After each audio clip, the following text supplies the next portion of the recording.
Who's this? Niccolo Machiavelli. Oh, yeah. Bruce has talked about that dude. Sounds like a total savage. If an injury has to be done to a man, it should be so severe that his vengeance need not to be feared. Severity should be dealt out all at once, so that their suddenness may give less offense. Benefits ought to be handed out drop by drop, so they may be relished the more.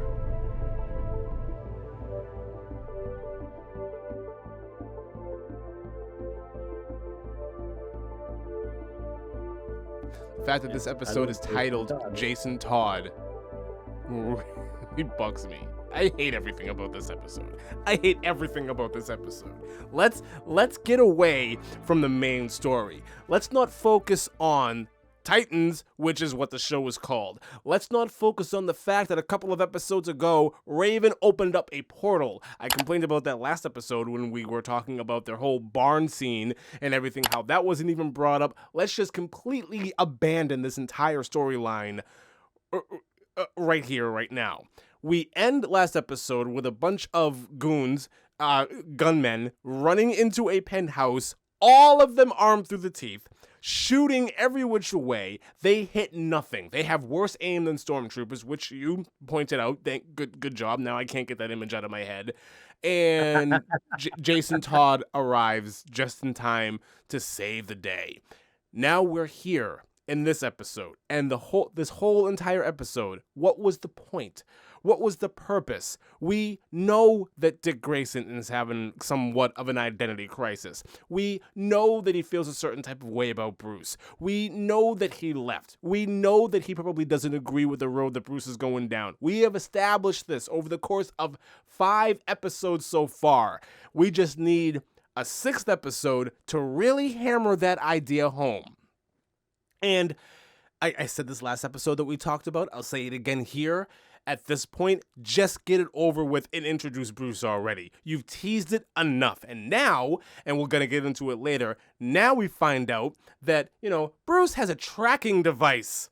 A tracking device inside Dick Grayson's body. How that happened, and he has no recollection of it, is beyond me. So there are 2 possibilities here. Either A, Bruce snuck into Dick's room while he was asleep and just did it while he was sleeping, which is really weird. Or B, he drugged him and inserted this thing into his arm. Either way, Bruce is kind of creepy. That's kind of creepy that Dick doesn't have any recollection of this at all. Jason Todd. Okay, I understand that Jason Todd is the Titan. It is the name that is established. I think the casting for this character is spot on. Whether you're looking at the comics or whether you're looking at the cartoon, perfect. His character in this show is wild. He is the most arrogant, snot-nosed brat I've ever seen on television. He is ridiculous. He is so entitled and arrogant and absolutely out of his mind. I can't wrap my head around very much. There isn't too much that I can say about the Titans, the rest of this team that Dick put together, that they're supposed to be protecting Rachel. I can't really say much about them because they were barely in this episode. The show is called Titans, not Robin, not Dick Grayson, which we've gotten enough of. The show is called Titans, and we have to go on this side quest. We have to go on this video game side quest to save a character that we're just now learning about. Why? Why is Bruce helping? Why is Bruce still involved in Dick's life? Why is he monitoring him? Why does he have a tracking device in him? And we learn about this later. Why does he send Jason? For what reason? For what reason? Why? And we learn about this too. Why is Jason Todd able to drive the Batmobile around? Why is any of this happening? Why is this being introduced on this show? You said the last episode was filler. This episode is side quest, and it's not even a good side quest. It's just a bad side quest that left a really bad taste in my mouth. I hated this episode. From top to bottom, there wasn't very much that I enjoyed. And that's how I feel. This was wow, they took a really rough right turn. And it just continued from the last episode. Like we move on from legit bad shooting stormtrooper trope into this episode where it's like, I can't talk about Rachel right now. We can't focus on the nuclear family and their heads exploding. I can't focus on this portal. I can't do anything about any of that right now. I have to go to Milwaukee because reasons. Goodbye. Your thoughts? Well, first, I want to hear how you really feel with this episode. Like, what are your actual... Did you like it? No. Nope. Not at all. Not even a little. I'm sure there are parts. When I get to talk about it, I'm sure that there are parts that I'll say, okay, this was cool. But for the most part, wow, this was... Okay, so I agree with a lot of what you said. Here's the whole side character of all the circus people that they're going after. We didn't need it, except to show the fact that Jason Todd is there to actually help. He's going to become the head of the gang, like in everything else. The one aspect of it that I wasn't a fan of is every other character has had their backstory like pepper sprayed into each episode. Yep. He gets an entire episode. Yeah. It doesn't feel like the rest of the show at that point. If they wanted to go down, back flashbacks or, back and forth or whatever, nobody else was even in this episode except for a few short moments of the episode. Yes. I agree with you to an extent of it's all on Dick Grayson and Jason Todd. Like, yep. It's heavy on the two of them. Yep. What the part I do appreciate is at the very end you get the line, how many Robins are coming back this time? None. Okay, great. So what are you gonna do? Who are you? Well, we do know that Dick Grayson becomes Nightwing. Yeah, time down the road. Yeah. We just don't know when. So yeah, there's that. But until he becomes Nightwing, like, is he just not going to ever don the Robin suit ever again? That would be so stupid. That would be so dumb. We established in the last episode that he can't really fight without the suit on. Like it's dumb. It's very comic book tropey. Fine, but this has been established. No, he has to put the... Okay. My favorite part of all of this is how butthurt Grayson gets. Batman let you do that?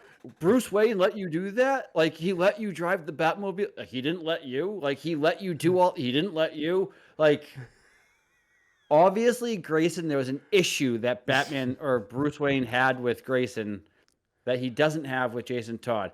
But then Jason Todd's also like... An idiot. I'm just going to do my own thing. He's a massive idiot. He's a massive idiot. He's a massive idiot. Kid. Yes. Right. Yes. Which blows...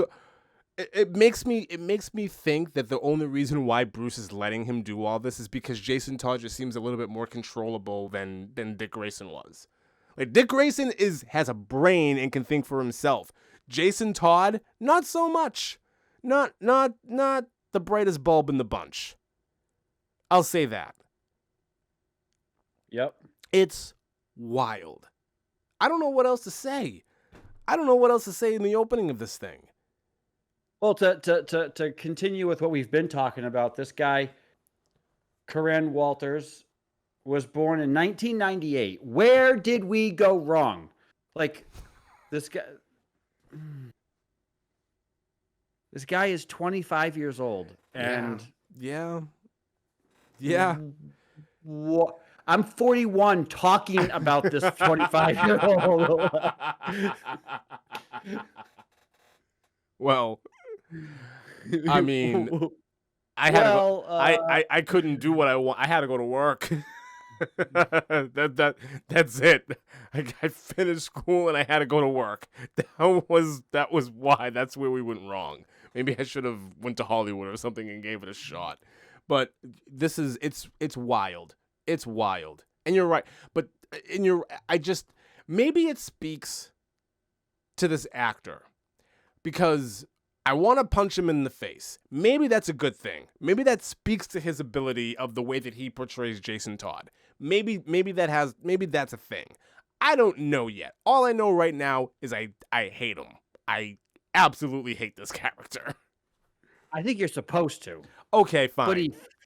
But he fits it perfect. Yes. Like this actor fits the role. Everything. Perfect. The arrogance is fantastic. Okay, fine. I'll say the arrogance of Jason Todd is fantastic. I'll say that. What I don't get, like he even makes fun of Dick Grayson, like my cape is made of this, so it can withstand bullets and fire and all this stuff. He's like, oh, yours can't do that. Like, yes. Okay. Like this all guy's right. a tool. Even that right there, like. This suit that I'm wearing can withstand a flamethrower from 10 feet away, and I'm just going to look and be like, is that all you got?